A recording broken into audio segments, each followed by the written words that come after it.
Okay, hello everyone. Looks like we are live finally. We had some technical and logistical issues, but we are good to go here. Only 19 minutes late, so as far as developers go, that's pretty much on time. And so what we're going to do is talk a little bit about status of the project. Have some of the folks here. It looks like we lost Michael, so hopefully he'll be back. Some of the folks talk about what they've been working on, and then a little bit on what's coming up. We've got a couple of events and a few other things. So assuming that Steve is still there, I see his face, so hopefully that's a good sign. Yeah, I Steve, am. you want to talk a little bit about some of the stuff you've been working on? Yeah, so this week, basically, the big piece was getting rid of that infinite loop we had with skills that was bombing out the production site for us. That should now all be sorted. Essentially, we were allowing you to add a child as the parent of one of the skills, and when it was doing the hierarchical name, we were there forever. So that's now stopped. We've also just taken in the pull request to remove all of the configure await stuff that we had in there after some guidance that we don't need that. So that should clean up the code base a fair bit for sort of newcomers. And also this week we've added in a source property to the request, so that allows us to know whether it came in via the API, the CSV, or manually, so that we can kind of do different logic depending on those original inputs. And that's pretty much it from me. I'm currently fighting with directions and Google route optimization stuff to do some of the geolocation pieces. Yeah, certainly the work with the Infinity and beyond, the whole parent-child relationship, we were breaking all kinds of laws there, the way that was hooked up, so thank you for fixing that. And then today you also got a pull request in about configure await, if I remember correctly? Yes, yeah, that's it. So we had some guidance after chatting with David Fowler briefly on the sort of the Slack group. He was talking about the fact that we don't need that, so we've taken that out. It's cleaning up quite considerably, sort of lots of sections of code. Okay, I just saw a Slack message from Michael. Looks like he got what I had a moment ago. He had to reboot and it's taken a moment to come back up, so hopefully he'll be here soon. Dave, I know you've been helping review some pull requests and you've got some other things on your docket as well. Yep, mostly just reviewing some code and been helping Mike out with getting that Hangfire database initialization piece figured out. So that's all in a good place, I think, now.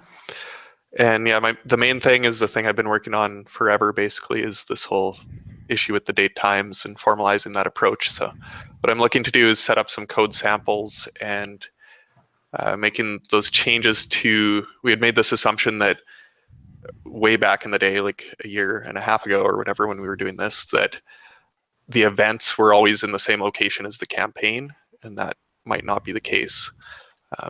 I guess an event could be in a different city than the campaign, or the campaign could be a national campaign with events all around the country.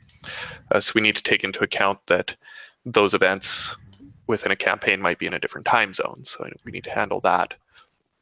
So tomorrow I plan to make some changes to handle that, and at the same time clean up the way we handle the offsets for time zones, and we'll get that all in place and hopefully formalize the overall approach with how we handle date time. Excellent. Yeah, it seems we got parent-child relationships, we got dates. There's kind of an odd pattern with things going on here. Yep. So it looks like Michael's machine has allowed him to be back online. I know you've had a huge pull request come in, a bunch of stuff you integrated. So if you'd like to chat about that, that'd be great. Yeah, to kind of, I guess, get the scheduling going with the SMS text we have going out when we accept a request into an itinerary. There's this entire process that needs to happen. Initially, we send out the request to the requesters via SMS text, and they either confirm yes, no. And then if we don't hear from them in 7 days, we send them another. And then another day, and we send them another. Then the day of, if we still haven't heard from them, meaning they haven't confirmed yes, we just send them kind of a text. Hey, see you next time. Sorry we missed you. We're using Hangfire for that. So right now, Hangfire basically is scoped per request ID. That way, we're not running a job against the database every day at 12 noon. And the reason is we can't do that is we have to account for local time zones, because we don't want to be sending people SMS texts at 2 a.m. And we don't want to be sending them. So we're trying to aim for noon of the day in their local time zone to send these out. And I didn't really get a chance to implement that because of everything that David just talked about. The combination of the daytime offset stuff, because right now I think requests and itinerary requests carry everything as daytime, combined with the fact that now campaigns sound like they could kind of be a nationwide thing, and events could be in multiple time zones in a given campaign. So that's kind of it. As far as how Hangfire works, you can probably just check it out online. It's an open source scheduler. It basically serializes the request to whatever method call you're making on a class and in SQL Server, and then I'll just take it off and deserialize it and make the request, and that's basically at the very high level how it works. Yeah, excellent. And I know you've had a long list of issues and some configuration stuff, so thank you for your persistence across all that. And even while you're doing that, you were going in and reviewing pull requests with people submitting unit tests and such. We've had a set of new folks joining in the last week or so. So thanks for all the helps with that. Yeah, and thanks to Steve for pointing out the fact that, hey, when I F5, I don't have a database, I'm getting a pretty ugly exception. I'm like, oh, he's right. So thanks, Steve, for pointing that out. I think That's we ended up somewhere good now because of that. So it works on my machine. Yeah. Sorry about that. Excellent. Yeah. So some of the other things we have going on, as I mentioned, we've had a number of folks join in and add contributions in the last week, which is great. Last Friday, I was in Houston for Grace Hopper. It also happened to be the day of the distributed denial of service attack on GitHub. So it made running a codeathon a little difficult. But as we mentioned last week, we had a great number of folks there and actually have some other pull requests that'll come now that people get back online after that day. Coming up in November, we've got a handful of things happening. Richard Campbell will be at a Dutch mobile.net developers. I'm looking to read this, so I make sure I get this right. A meetup on November 17th. And then, which we'll put in the show notes here, as well as I'll retweet it out from HTBox. And then we've got I think this beyond North America, this will be our first non-North America hackathon, codeathon at .NET Zood. It is November 19th. And again, we've tweeted that out. We'll put it in the show notes. So we've got that going on over in Europe. On top of that, looks like we're going to do something after the MVP Summit. We haven't quite worked out the logistics. There's a couple other folks that are running events inside of corporations, actually, that are looking to contribute in November. So we've got that going.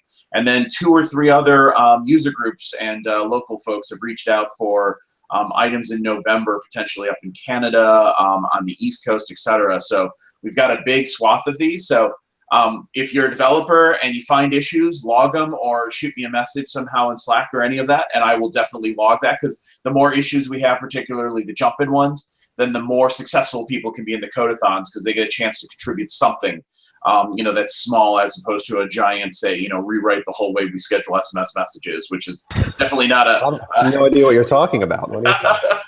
definitely not a 7-hour plus get set up kind of solution, or clearly date times is not a jump-in task at this point. So the smaller items we have, we'll go through it. As well, Jim, who's with the Red Cross, who's been working on this project, he and Pascal, who's part of HTBox, will be spending the next week going through the app, writing down scenarios of what it will look like when users use it in December, and most importantly, finding lots and lots of bugs and little issues, I'm sure. And so we'll be capturing them and logging them, because our next milestone is mid-November, and that's when we kind of want to get code complete and generally good to go, and then have the push between mid-November and early mid-December really be sort of polishing, fixing bugs, finding issues that were found by users as they start to actually run through those scenarios. Because again, our goal is get this live sort of V1, or I guess in the web and in the cloud, you never have V1s, you just have general availability. But get to the point where this is in the hands of folks that are actually using it, and we'll start to have full production things going on, which of course will also create new opportunities for requirements and issues going forward. So unless anybody else has anything else. Oh, Mike? Yeah, so I probably missed this, Dave, because I came on halfway through what you were saying, but are we changing to daytime offset for the models that I had mentioned for itinerary request and request, or is that still kind of up in the air after our whole email conversation with John Skeet? We don't know yet, really? Well, that's where I'm leaning. That's kind of what I'd like to do. I think long-term, we'd probably be best to use local date times with the Nota time framework. But given that it's in alpha for .NET Core, and that they're expecting some changes to the API, I'm reluctant to toss that in there now. Okay. We've used a lot of alpha bits with AllReady in the past, and we've kind of suffered through that already. So I'd like to avoid doing that anymore if possible. Yeah, I have an issue out there for that work. So it sounds like maybe that would be the next kind of thing to pick up from date time perspective to get that kind of updated. So then the rest of the SMS stuff could end up working. I just wanted to talk about that real quick. So yeah, so what I was saying is tomorrow I'll get things set up so that events are properly tied to a time zone as well. So it's not just the campaign. And then I think the request stuff will kind of flow from that then. Okay. And then Tony, I have a couple outstanding requests and some of those issues about the SMS questions with, you know, how are we getting status incoming, and, you know, is it an idempotent operation? Are we going to deal with request IDs? How do they correlate back if they're making a request and they want to update status? It sounds like Jim might have a chance to look at that soon. Yeah, Jim had been on response actually in, I want to say, North Carolina until recently. And so I've been pinging him on those, so hopefully we'll get from him, as well as, and if I remember correctly, I think it was Cecilia on the side of getasmokealarm.org.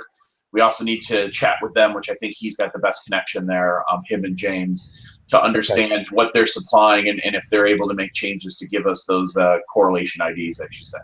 Yeah. Okay, great. Yeah, that's all the questions. Yeah. I've been trying to stay up on issues and pull requests and all of that, and we've been generally doing well, but there's certainly things that sort of fall through the cracks here and there. So thank you all for keeping me honest. And I haven't been triggered as a robot on GitHub lately, so I think they've expanded their service limits or something. Because normally I go and start working on issues, and it blocks me for a while, thinking I'm some kind of scripted bot. So that's always my prop moment. Yeah, you should definitely brag about that. That's a good thing. Steve or Dave, anything else? Are we good to go? I'm good. Nothing from me, thanks, Nate. Yep, thank you all for joining. Thanks for watching. And like I said, we'll have some notes and stuff. And then we will meet again next week, I believe. And we'll continue to push to our next milestone. So thanks, everybody, for your contributions. Thanks.